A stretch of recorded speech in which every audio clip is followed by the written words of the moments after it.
2 Coríntios 6, 17 e 18. Que ligação há entre o santuário de Deus e os ídolos? Porque nós somos santuários do Deus vivente, como Ele próprio disse: habitarei e andarei entre eles, serei o seu Deus, e eles serão o meu povo. Por isso, retirai-vos do meio deles, separai-vos, diz o Senhor, não toqueis em coisas impuras, e eu vos receberei. Serei o vosso Pai, e vós sereis para mim filhos e filhas, diz o Senhor Deus Todo-Poderoso.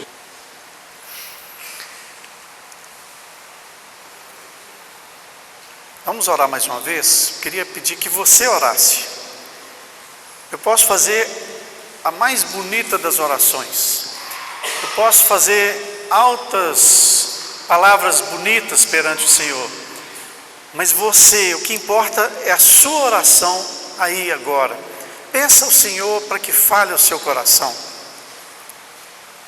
Peça a Ele: Senhor, fala o meu coração nessa noite. Eu quero ouvir a Tua voz. Quero ouvir o que o Senhor tem para a nossa igreja hoje. Eu quero ouvir o que o Senhor tem para a minha vida nessa noite. Pai, em nome de Jesus, nós repreendemos toda agitação, toda distração, para que a Tua palavra não chegue no coração de cada um. Pai, em nome de Jesus, envia os Teus anjos a rodear este lugar, e que este lugar continue sendo aquele ambiente de adoração, tal como nós participamos desse louvor ao Senhor. Receba, Senhor, receba os louvores, em nome de Jesus, amém. Irmãos, Satanás, o nosso adversário, ele tem inventado algumas falsas afirmações, e é importante a gente crer. Gente, eu tenho falado com vocês o tempo inteiro. Vamos lá. Então, Satanás, ele tem inventado falsas verdades, falsas afirmações, e eu tenho falado muito com vocês. Irmão, leia a Bíblia. Leia a Bíblia, estude a Bíblia, e aí você não vai ser enganado. Leia a Bíblia. Nós temos insistentemente, olha, tem a leitura bíblica todo dia que eu mando para vocês. A gente está lendo o Novo Testamento, temos o culto de sexta-feira, culto de ensino, temos agora o curso de batismo.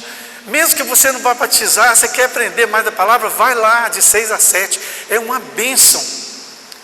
Então estude, sabe, se esmere nisso, porque Satanás, ele inventa uns negócios. Olha só, uma das coisas que ele fala assim: eu posso cultuar a Deus do meu jeito. Ah não, eu não preciso ir na igreja, eu adoro a Deus aqui na minha casa, eu quero fazer do meu jeito. Mas Deus estabeleceu princípios. E esses princípios, eles são aplicados em qualquer lugar do mundo. Qualquer igreja que você vai, eles são os mesmos princípios. Então, se eu posso adorar a Deus do meu jeito, se eu posso adorar a Deus do meu jeito, então por que Deus rejeitou a oferta de Caim e não rejeitou a oferta de Abel? Se eu posso adorar a Deus do meu jeito, por que Uzá morreu ao ungir para proteger a Arca da Aliança? Ele estava transportando a Arca da Aliança, e a Arca era santíssima naquele tempo, e a Arca era o símbolo da presença de Deus no meio do povo, e ele estava transportando aquela Arca, e no momento os bois tropeçaram ali, e a Arca começou a cair, e Uzá e Aiô, eram dois caras que cuidavam da arca. Uzá foi, pôs a mão na arca, para que a arca não caísse, olha só. E ele foi fulminado, morreu ali na hora. E Davi, que era o rei, ele ficou meio desgostoso, falou: Senhor, mas precisava ser tão severo? Mas Deus já tinha dado uma ordem, gente. Ninguém poderia tocar na arca, ninguém poderia tocar na arca. Somente o sumo sacerdote, uma vez por ano, entrava no Santo dos Santos para poder ficar perto da arca. Está vendo que Deus tem princípios, Deus tem leis, Ele estabelece leis. Então, era uma coisa boa? Era, ele foi segurar, mas não era, não podia.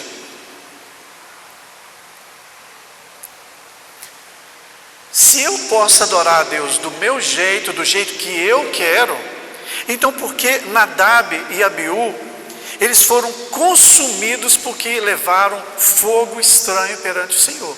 Nadab e Abiú eram aprendizes de sacerdote, eles tinham o incensário, isso é no Antigo Testamento, e tinha um incensário que eles punham fogo nele, e aí levavam fogo perante o Senhor, o incensário.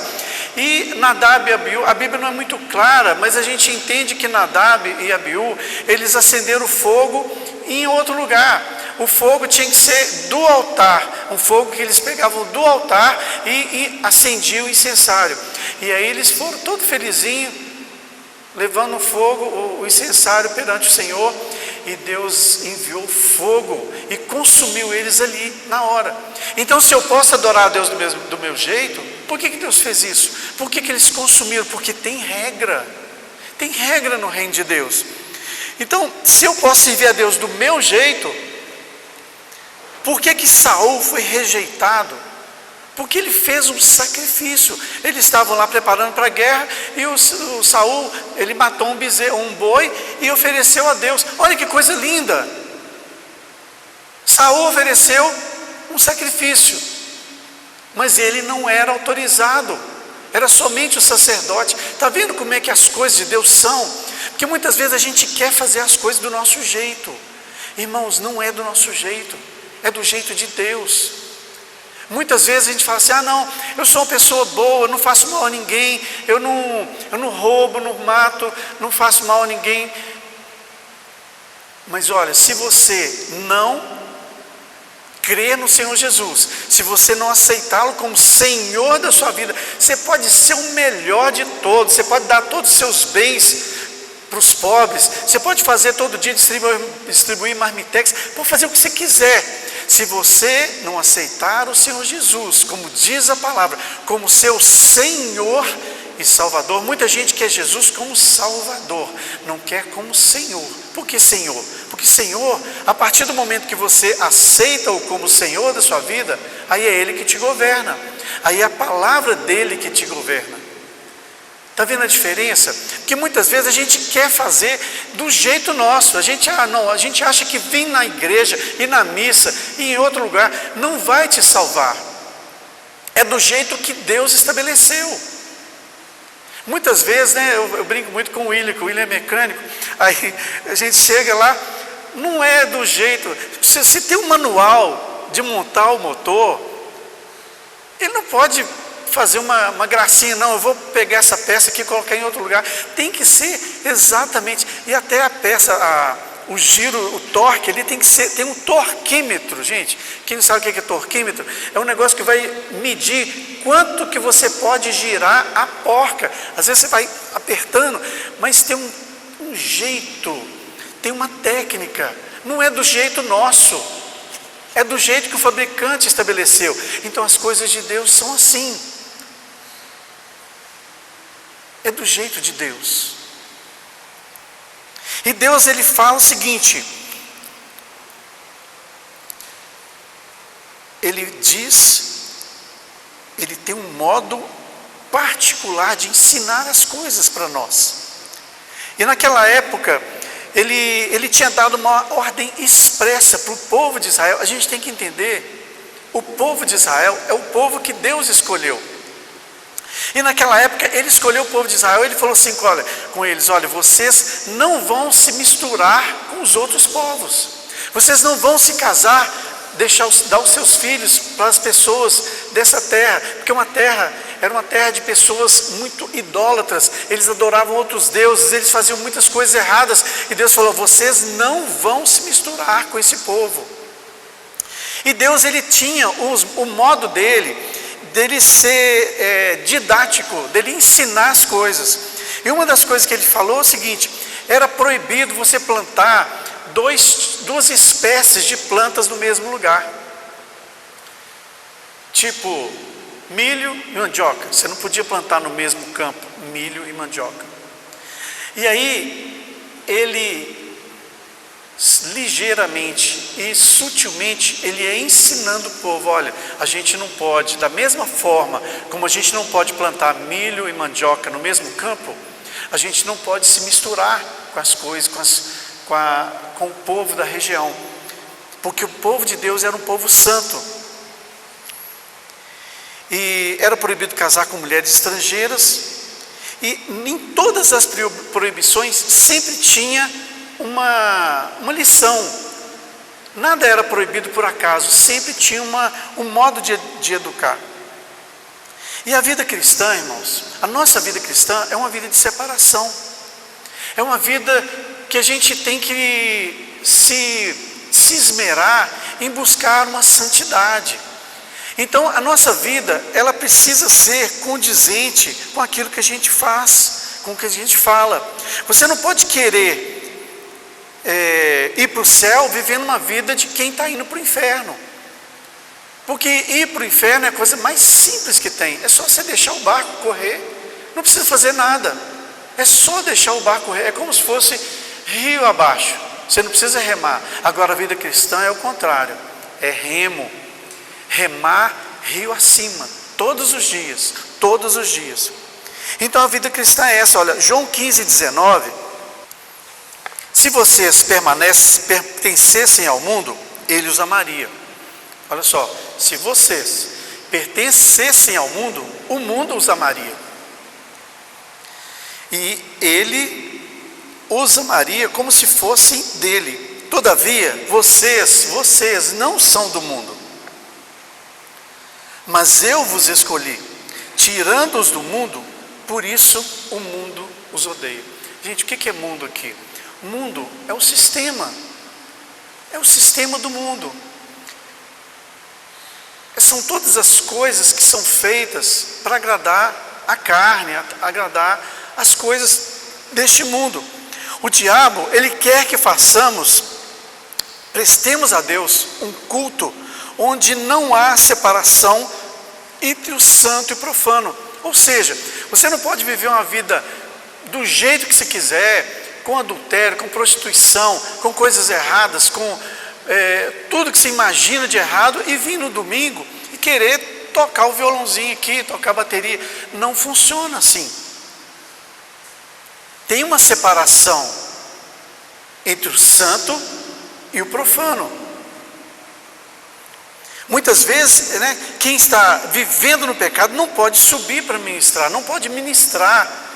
Às vezes a gente conversando com alguns irmãos, para ter o cuidado de escolher as pessoas com quem a gente está trabalhando, às vezes uma dança, um espetáculo, alguma coisa especial, tem que ter vida santa para ministrar a igreja.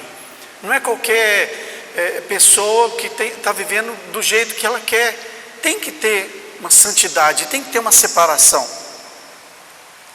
Então, irmãos, esse culto de hoje, ele não começou às 19 horas, ele começou desde que a gente acordou, porque a nossa vida é um culto. A gente levanta e vive o evangelho todos os dias. Às vezes eu levanto, vou na padaria, vou no sacolão, mas eu estou o tempo inteiro em oração. Eu fico: Senhor, é para eu falar para alguém? O Senhor quer curar alguém? O Senhor quer salvar alguém? E aí a gente vai o dia inteiro. O nosso dia não é um dia qualquer. A gente precisa todos os dias acordar e falar: Senhor, o que eu posso fazer para o engrandecimento do teu reino? Em Jeremias 15:19, Deus fala conosco assim: portanto, assim diz o Senhor, se tu se arrependeres, eu te farei voltar, e estarás diante de mim, se apartares o precioso do vil. Quer dizer, se você colocar uma separação entre o que é santo e o que é profano, e serás a minha boca, e eles se tornarão a ti. Ou seja, se eu separar na minha vida o que é santo e o que é profano, eu serei boca de Deus, o Senhor falará através da minha boca. Deus falará através da sua boca se você separar a sua vida em santidade. E quando o povo estava saindo do Egito, é o tema central da nossa meditação nessa noite, o povo estava saindo do Egito. O Egito, o povo de Israel estava escravo do Egito, e aí Deus levantou Moisés para poder libertar aquele povo da escravidão. Então essa saída do Egito, ela é mais ou menos tipifica a nossa conversão ao Evangelho. Então a gente era escravo do pecado e agora nós estamos saindo do Egito para salvação e para a vida junto com o Senhor Jesus. Só que o faraó, ele é um tipo de Satanás, ele tipifica Satanás, o faraó daquela época, lá do rei do Egito. Então olha só, o faraó, ele propõe várias coisas. Moisés chega para o faraó e fala assim, o negócio é o seguinte, o Deus que eu sirvo mandou você liberar o povo, porque nós vamos embora, nós vamos sair e nós vamos servir a Deus no deserto, nós vamos prestar um culto ao Senhor. Só que os faraó, aí ele chega e faz uma proposta para Moisés. Aí ele fala assim, vamos lá em Êxodo 8:25. Êxodo 8:25. Vocês vão ver que tudo se interliga. A gente está falando de separação, de santidade, de vida cristã, de vida com Deus. E a primeira proposta que o faraó fez é o seguinte: adore a Deus aqui mesmo, na terra do Egito mesmo. Ele falou assim, chamou o faraó a Moisés, Êxodo 8:25, e Arão, e disse, ide, ofereceis sacrifícios ao vosso Deus nessa terra. Ou seja, irmãos, eles eram escravos ali. Eles eram escravos. E aí, o faraó falou assim, não, fazem mesmo. Vocês não precisam ir lá no deserto, sair para o deserto para adorar o Deus. Não, pode adorar aqui mesmo. Sabe o que a gente entende com isso? Fica aqui mesmo. Sabe quando você começa a ter uma noção do Evangelho, você começa a perceber que a sua vida não está valendo a pena, que você precisa se entregar a Jesus, você precisa entregar a Ele a direção da sua vida. Aí vem Satanás e sopra no seu ouvido assim, aqui, não mexe com isso não. Para que você vai ir lá para a igreja? Para que você vai, agora você virou fanático?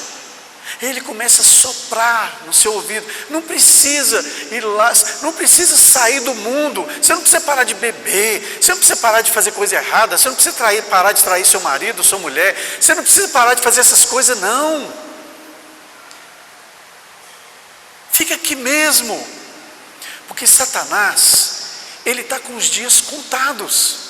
Satanás, ele já sabe que o tempo dele está próximo, e aí ele quer levar o máximo de pessoas junto com ele, esperando que um dia Deus o perdoe. Gente, não há perdão para Satanás, e nem para as pessoas que morrerem sem Cristo. Não há perdão. A Bíblia fala que não há salvação. Gente, a Bíblia diz, não sou eu, a Bíblia fala que não há salvação em nenhum outro, e não tem nenhum outro nome dado a não ser o nome de Jesus, pelo qual importa que sejamos salvos. Você pode ser a melhor pessoa do mundo, mas aí o Satanás chega e fala, fica aqui mesmo, Deus quer apenas o seu coração, Ele te conhece, Ele sabe que você é uma pessoa boa. Muitos querem Jesus, irmãos, muitos querem Jesus, muitos querem ter uma vida de milagres, ter uma vida com paz verdadeira, mas não querem abandonar o Egito, mas não querem abandonar as coisas do mundo, não querem abandonar o funk, não querem abandonar a bebedeira, não querem abandonar as coisas que te seguram.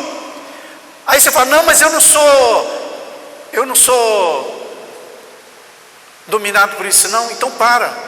Fica um dia sem fazer isso. Aí você vai ver quem é que manda. Se é você ou se é a bebida. Se é você ou o cigarro. Se é você ou as drogas. Se é você ou a vida promíscua.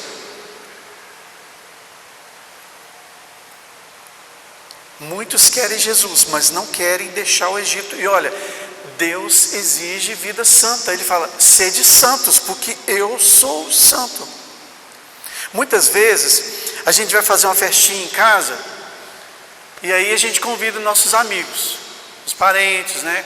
Aí tem aqueles que gostam de uma bebidinha, gostam de uma música, gostam de um funk. Gente, pelo amor de Deus, eu fui num sacolão ali, hoje à tarde. Aí eu estava ouvindo a música, eu não consigo não deixar de ouvir.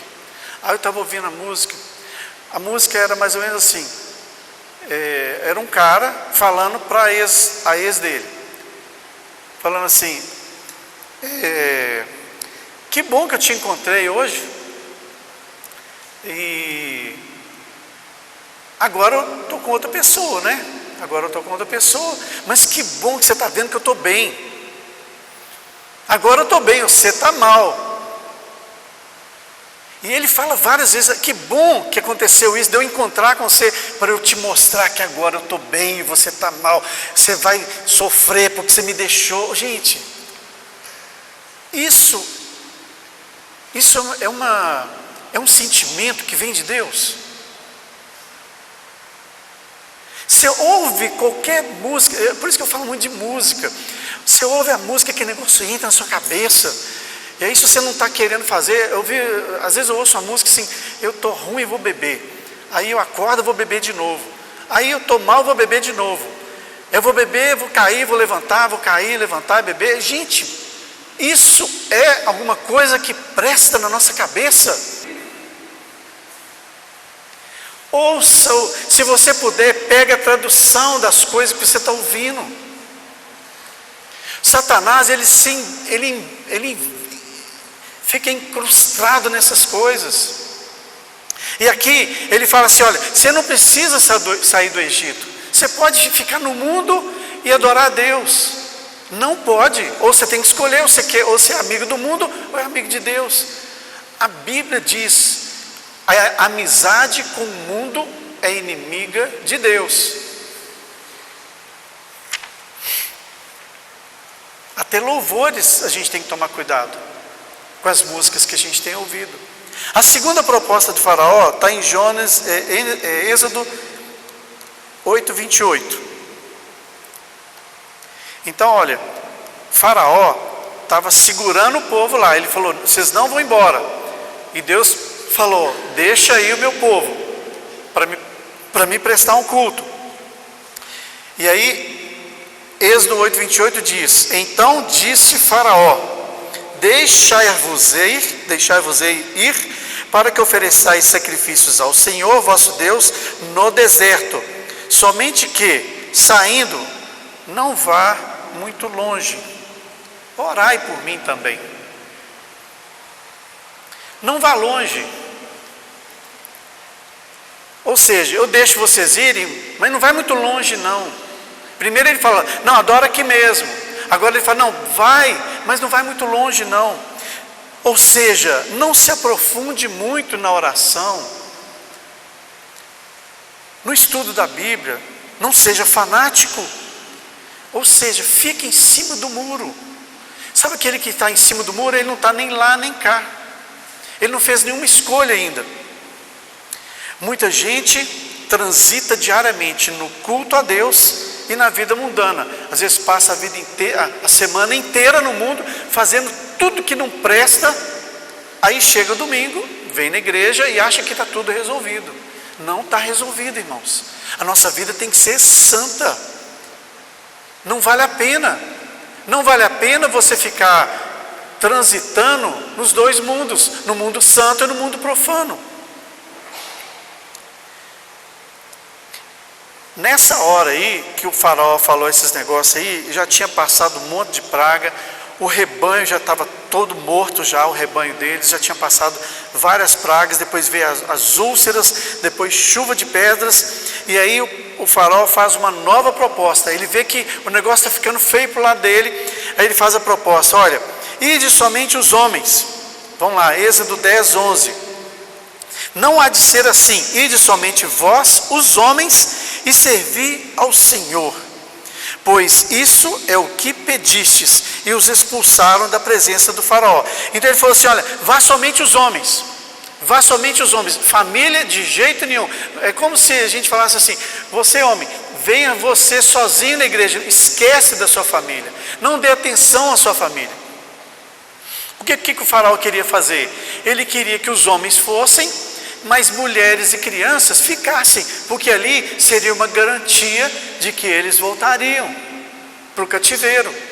Muitas vezes acontece isso no nosso meio. A mulher se converte ao Senhor, começa uma vida santa, mas o marido fica lá no mundo. O marido não quer, o marido não consegue sair da bebedeira, ele não consegue largar os amigos. Aí o marido fica lá, a mulher está ali e ele fica o tempo inteiro: vão, mulher, vão para a farra.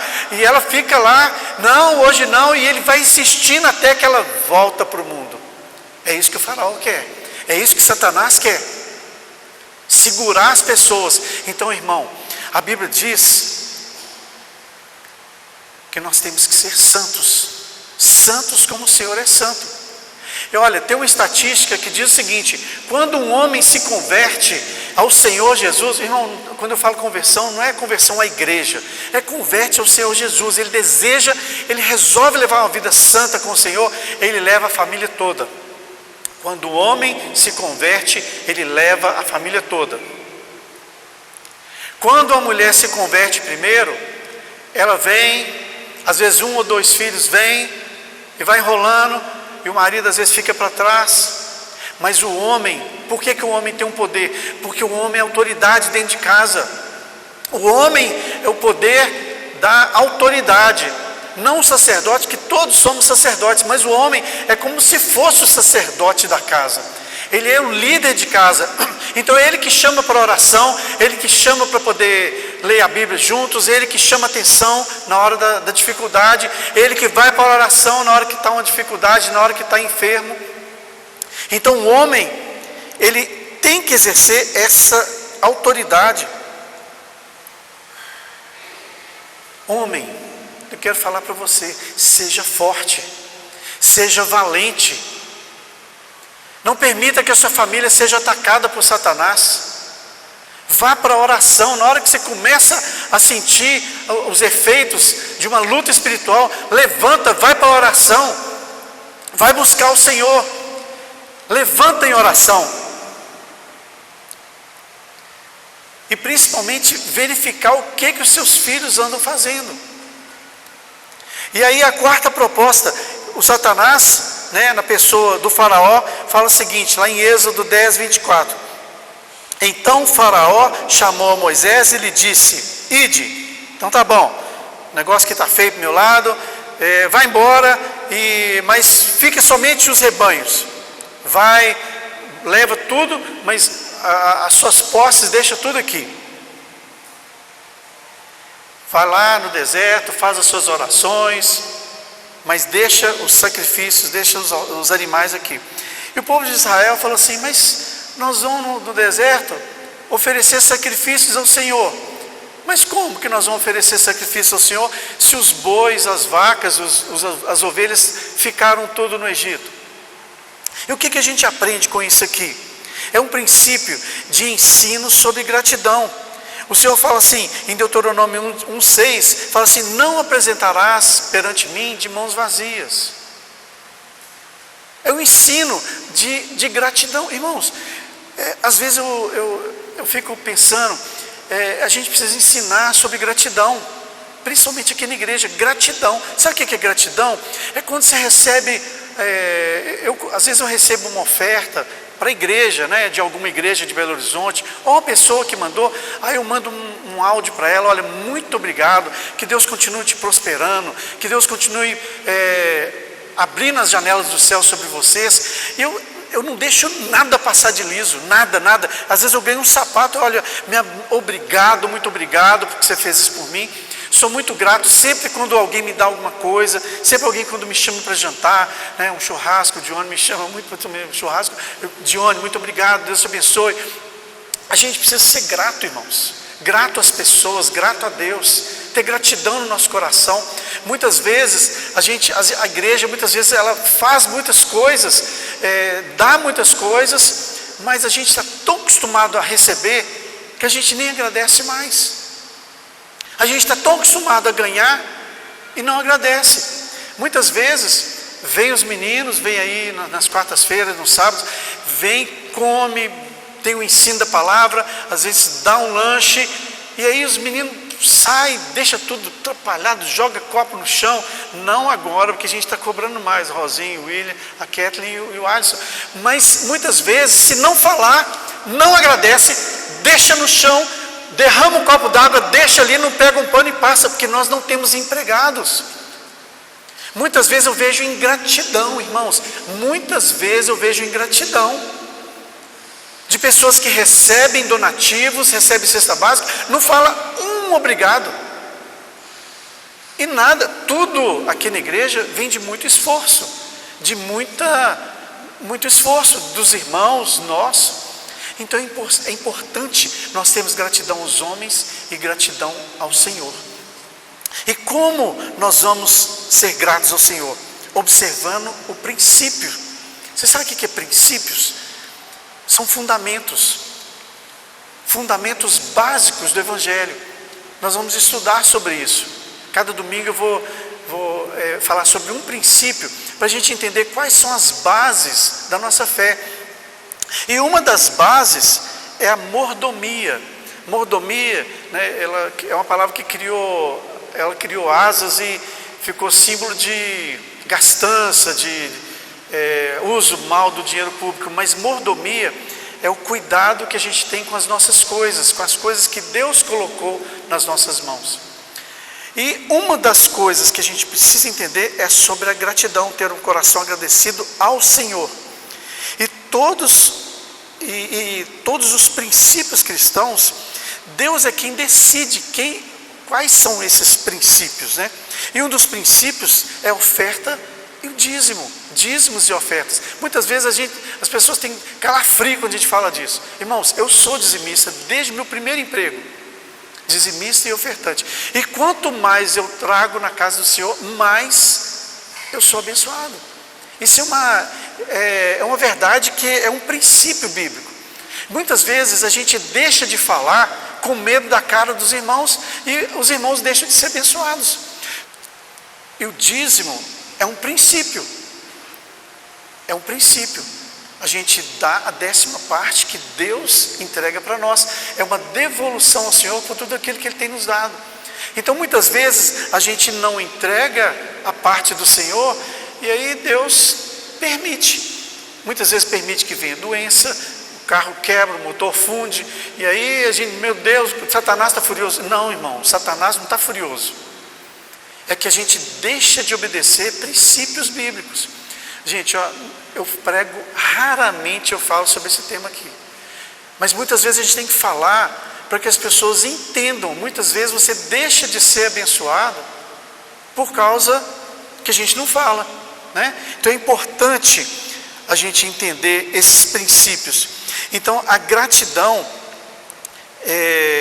o povo de Israel, eles iam oferecer os sacrifícios, mas se eles não tinham o que dar, como eles iam oferecer esse sacrifício? E aí Moisés falou assim: nada disso, nós vamos sair, nós vamos levar todo mundo, levar as crianças, levar conosco todo mundo, inclusive os nossos bens. Não vai ficar uma unha no Egito, não vai ficar nada. Nós vamos, e aí observando, trazendo para os nossos dias, nós vamos nos converter, nós vamos entregar ao nosso Senhor, e tudo que nós temos virá conosco. Em Provérbios 3,19 diz o seguinte: honra ao Senhor com seus bens e com as primícias de toda a sua renda. Então, irmãos, todo esse ensino é para a gente entender o seguinte: não devemos nos misturar. O culto ao Senhor é um culto santo. Devemos prestar um culto santo ao Senhor, e não devemos ficar ouvindo a voz do nosso inimigo, que quer destruir, ele quer desvirtuar o nosso culto ao Senhor. E aí, lembrando, primeiro, a primeira coisa que ele falou, que o faraó falou: não precisa sair do Egito, não precisa sair do mundo para poder prestar um culto a Deus. Errado. A segunda coisa: saia, mas não vai tão fundo. Ou seja, vá para a igreja, vai estudar, mas não estuda tanto, não, para você não ficar bitolado. São as coisas que ele fala. E nós precisamos. E a terceira coisa ele fala: vai cultuar, mas deixa a sua família para trás. E a quarta: cultua, mas não precisa trazer nada, não precisa ofertar nada, não precisa. Deus é dono do ouro da prata, e muitas vezes a gente fala isso. Não, Deus faz chover sobre esse gasofilácio e manda a oferta necessária. Irmãos, todo o sustento desta casa, todo o sustento do nosso ministério, todos os trabalhos sociais são feitos com o que é lançado no gasofilácio. E quando você contribui, quando você oferta ao Senhor, não é a igreja, você oferta ao Senhor, você semeia numa boa terra e aí você colhe os frutos dessa semente. Amém, irmãos? Amém. Vamos orar. E que esse ensino possa trazer libertação a você, que esse ensino possa trazer clareza espiritual, para que você entenda que nós não podemos nos espelhar, nós não podemos nos misturar. O nosso culto é santo, a gente não pode viver entre dois caminhos, viver uma vida lá fora e outra vida aqui na igreja. A gente não pode se misturar com as coisas desse mundo. Senhor, nós te oramos, nós pedimos ao Senhor que possa fazer com que essa palavra ela fique guardada no nosso coração, para que esse ensino seja marcado na nossa vida, para que a nossa vida seja sim, sim, não, não, para que a nossa vida seja a favor do Senhor Jesus e não as coisas do mundo, para que a nossa vida seja uma vida de escolhas. A gente não pode escolher as duas coisas, a gente não pode escolher viver com Jesus e viver uma vida imunda. Senhor Jesus, que a Tua palavra fala conosco, que a Tua palavra continue falando e nos ensinando a cada dia, para sermos santos, assim como o Senhor é santo. Em nome de Jesus. Amém? Amém.